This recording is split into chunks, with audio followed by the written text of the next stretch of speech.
আমি আপনাদেরকে একজন সফল ব্যক্তি সম্পর্কে বলতেছি। জুলাইবিস রাদিয়াল্লাহু আনহু ছিলেন কালো মানুষ। কেমন? একটু কালো, যে খুব উচ্চ বংশের না, ঠিক আছে, খুব উচ্চ বংশের না, খুব সুদর্শন না, খুব লম্বা না, খাটো টাইপের মানুষ, একটু বেটে টাইপের মানুষ। টাকা পয়সা একদমই নাই, একদমই টাকা পয়সা নাই, বংশমর্যাদা এই সব দিক থেকে তাকে আন্ডার স্টিমেট করা হয় আর কি। এমনকি ফিজিক্যাল স্ট্রাকচারও তারা আমাদের অনেকের মধ্যে সুদর্শন। তার অবস্থা কেমন? নবী সাল্লাল্লাহু আলাইহি ওয়াসাল্লামের সাহাবীরা অন্য হাদিস থেকে বলেছেন যে নবী সাল্লাল্লাহু আলাইহি ওয়াসাল্লাম মসজিদে যেতেন, মদিনা মসজিদ নববীতে যেতেন, রাস্তার পাশে তিনি পড়ে থাকতেন। ধরেন আমরা মসজিদে হেঁটে আসতেছি, রাস্তার পাশে একজন বসে আছেন, গায়ের জামা কাপড় খুব একটা উন্নত না, ছেঁড়া, তাসবিহ নিয়ে জিকির করতেছেন। আপনি কি খুব ফোকাস করবেন তার দিকে? করবেন না। কিন্তু মানুষ তার দিকে ফোকাস করে না খুব একটা, যাওয়া আসা করে, সে পড়ে থাকে। কেউ খাবার দিলে খায়, না দিলে খায় না। এইভাবেই তার দিন যাচ্ছে। কোথাকার ঘটনা এটা? মদিনায়, মানে হিজরতের পরের ঘটনা। সাহাবীর নাম জুলাইবিস রাদিয়াল্লাহু আনহু। খুব উচ্চ বংশের না, অর্থবিত্ত নাই। বারবার বলছি, আমি রিপিট করতেছি কেন? বিকজ এটা আপনাদের সাথে অনেক অনেক মানে সাইকোলজিক্যালি মিলবে বিষয়টা অনেকের সাথেই, এবং এটা আমাদের খুব ভালো করে জানাও দরকার আছে। একদিন নবী সাল্লাল্লাহু আলাইহি ওয়াসাল্লাম তাকে বললেন যাওয়ার সময়, হে জুলাইবিস, তুমি কি বিয়ে করবা? প্রশ্নটা কি? খুব মজার আলোচনা না এটা আমাদের কাছে, অনেকের কাছেই। হে জুলাইবিস, তুমি কি বিয়ে করবা না?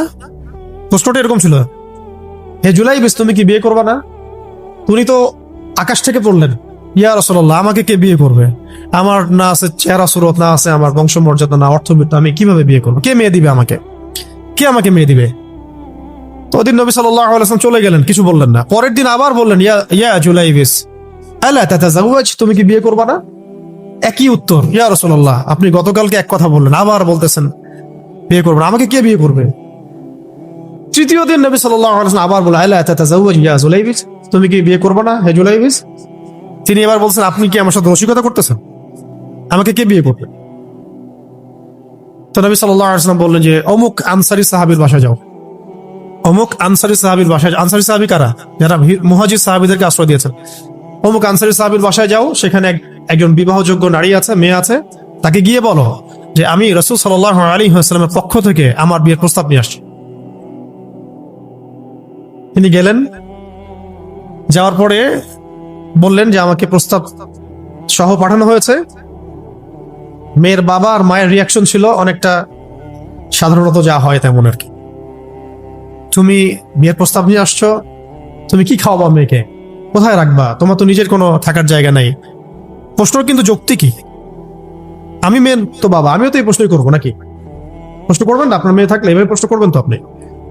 তো তারাও সেই প্রশ্ন করলেন, এমনকি এক পর্যায়ে রিফিউজ করে দেওয়া হলো, না এটা পসিবল হবে। এই কথাগুলো, কনভারসেশন গুলো ভিতর থেকে শুনছিলেন সেই মেয়ে নিজেই, আনসারী সাহাবী, মদিনার আনসারী মেয়ে। মদিনার আনসারী মেয়েরা কিন্তু অনেক সুদর্শন তৎকালীন সময়ের কাছে, উচ্চ বংশের, সুদর্শন, খুবই এলেম বলা হতেন তারা, হিপস ক্ষমতা খুব থাকতো, খুবই জজবাওয়ালা, মানে জিহাদের মাঠে একদম যুদ্ধ করেছেন তারা। একদম নবী সাল্লাল্লাহু আলাইহি ওয়াসাল্লামের আশেপাশে ছিলেন। উহুদের সময় একজন আনসারী সাহাবী ছিলেন, মহিলা সাহাবী, উম্মে আমারা তীর ছুড়েছেন নবী সাল্লাল্লাহু আলাইহি ওয়াসাল্লামের পাশে। তো ওনারা কিন্তু খুবই গায়রতওয়ালা মানুষ। তিনি বলছেন, হে আমার বাবা মা, এই প্রস্তাব কে পাঠিয়েছে? নবী সাল্লাল্লাহু আলাইহি ওয়াসাল্লাম। যে প্রস্তাব রাসূল পাঠিয়েছেন সেটাকে কিভাবে তোমরা ডিনাই করো? আমি জুলাইবিসকে বিয়ে করবো। চাপ কে বলছেন এটা? আপনি পুরা সিস্টেম খুঁজে এরকম একটা আনসারী সাহাবীর মতো মেয়ে আমাকে দিতে পারবেন? ইল্লা মাশাআল্লাহ, হইতে পারে ইল্লা মাশাআল্লাহ। তো ওই মেয়ে নারী সাহাবী, তিনি রাজি হলেন। এবার শোনেন, এবার বিয়েও হলো, মাশাআল্লাহ, বাসর হলো, এবং সকালবেলা আওয়াজ হচ্ছে, মদিনার চারপাশে এলান হচ্ছে যে হে মুসলিমরা, সবাই বের হও, ইহুদিদের সাথে যুদ্ধে আমাদেরকে খায়বারে যেতে হবে।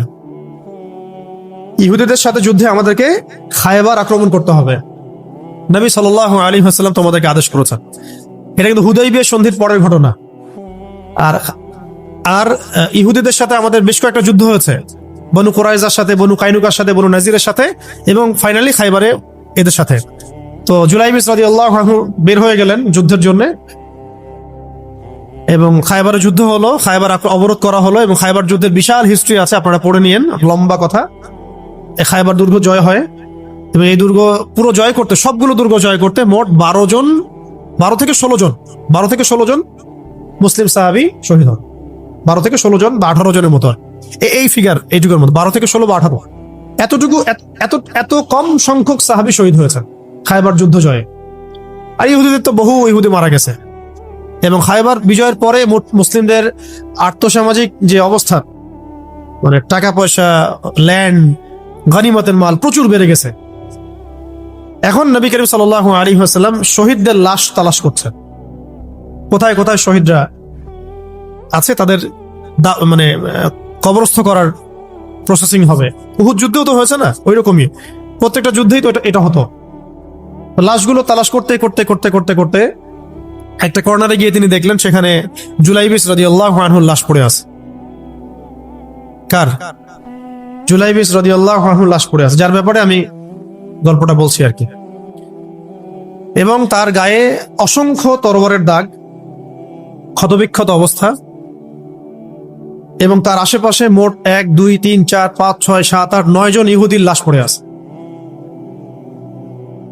ছোট সাহাবী, বলেছি আকৃতিতে ছোট, খুব উঁচু বংশের না, অর্থ সম্পদ কম, দেখতে সুন্দর না। গতকাল বিয়ে করেছেন, কেউ তাকে বিয়ে দিতে যাচ্ছিল না। তার এক পাশে কয়জন ইহুদির লাশ? তার পাশে মোট 9 জন ইহুদির লাশ পড়ে আছে, মাঝখানে তার লাশ ক্ষতবিক্ষত অবস্থায়।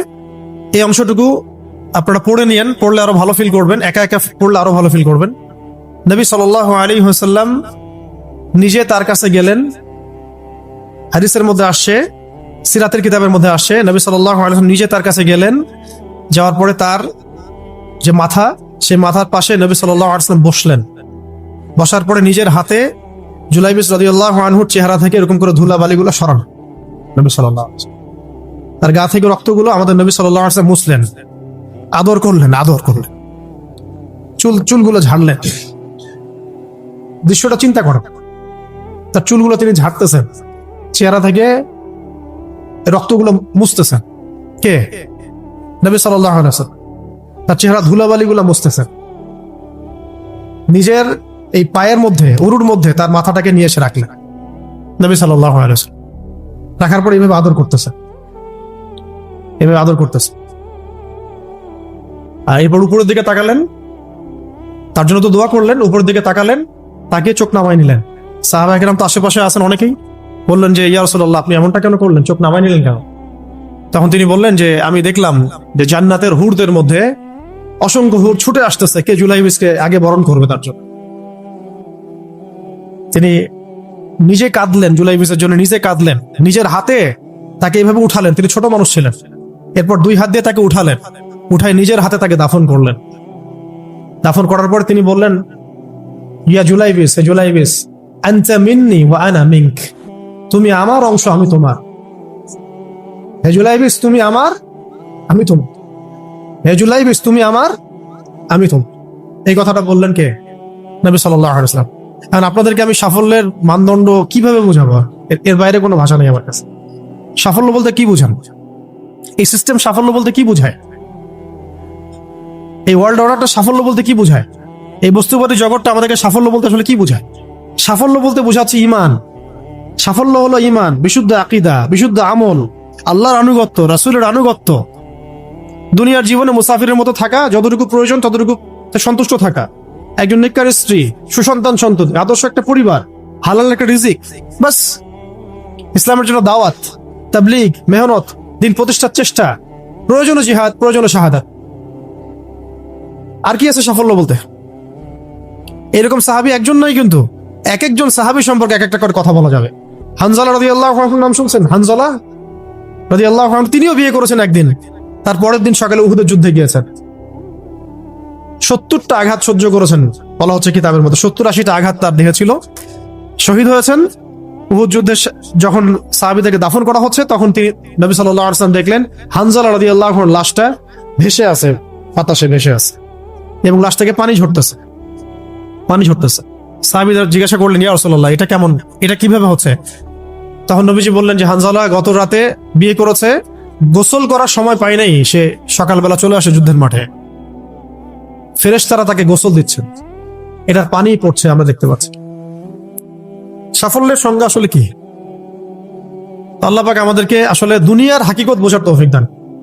কিছু কিছু আইডিওলজি আছে যেটা আপনার ভিতর চলে আসলে বাকি সব ঠিক হয়ে যাবে। আর এগুলোর যদি ভিতরে ঠিক মতো না বলবৎ হয়, আপনাকে আমি ডালপালার ক্রাইসিস সমাধান, ওয়ার্ল্ড অ্যাফেয়ার্স, ইকোনমি এইসব বুঝে দিনের দিকে হেদায়েত দিতে পারবো না আমরা। আসলে কিছু বিষয় ভিতর থেকে আসতে হবে, যে আগে আপনাকে হাকিকত বুঝতে হবে, আসলেই দুনিয়া কি, আখেরাত কি, গন্তব্য কোথায়, কোত্থেকে আসছি, কোথায় যাব, কোত্থেকে আসছি, আমরা যাব কোথায়, কোত্থেকে আসছি, যাব কোথায়, মাঝখানের সময় আমার কাজ কি, কে আমার নবী, কি আমার দিন, আমার দিনের মৌলিক বিষয়গুলো কি, দিনের ইলম কি, আমল সালেহ কি, দিন প্রতিষ্ঠার মেহনত কাকে বলে, কি কি করলে আল্লাহ পাক আমাকে কালকে আমাদের মাঠে নবীদের, শহীদদের, সিদ্দিকদের সাথে হাসর করাবেন। এটা হলো সাফল্যের মূল কথা। এর মানে এই না যে দুনিয়াতে আমরা কিছুই করব না, ব্যবসা করব না, আমরা চাকরি বাকরি করব না, আমরা মানে মুআমালাত মুআশারাত করব না, বিষয়টা তো এমন নয়। কিন্তু কথা হচ্ছে আমাদের মূল উদ্দেশ্যটা কি হবে। স্ত্রী সন্তান তো আমাদেরও আছে, কেন আপনি তাদের ভরণ পোষণ দিবেন, কেন তাদেরকে আপনি বড় করবেন সুন্দর করে? বিকজ তারা আপনার জন্য রিজিকের অংশ, তারা আপনার তাজারিয়া, তাদের উপর আপনার হক আছে, আমার উপর তাদের হক আছে। যার যার হক আমি কেন আদায় করবো? আল্লাহর সন্তুষ্টির জন্য, আল্লাহর সন্তুষ্টি অর্জনের জন্য সব কাজ করা, রাসূলের তরিকায় সব কাজ করা এবং হালাল খেয়ে কাজ করা, এগুলো আমরা সবাইকে যত দ্রুত সম্ভব এগুলো ঠিক করে ফেলতে হবে। অলরেডি আমরা 15 বছর নষ্ট করে ফেলছি। এখন থেকে যদি স্টার্ট করে আপনি আরো 10 বছর পড়াশোনা করেন এবং দিনের জন্য কাজ করতে থাকেন, 10 বছর পরে আপনি নিজেই ফিল করবেন যে যদি কাশ আমি আরো 10 বছর আগে থেকে শুরু করতাম। প্রত্যেক সেই ব্যক্তি যে স্টার্ট করেছে, হেদায়েত পেয়েছে, সে ফিল করেছে যে কাশ এই কাজটা আমি আরো 10 বছর আগে করতাম। কারণ কিয়ামতের মাঠে কেউ যদি 70 জন নবীর সমানও নেকি নিয়ে উঠে, সেও মনে করবে ওই দিন আমার কোনো নেকিই নাই, আমি কিছুই করি নাই।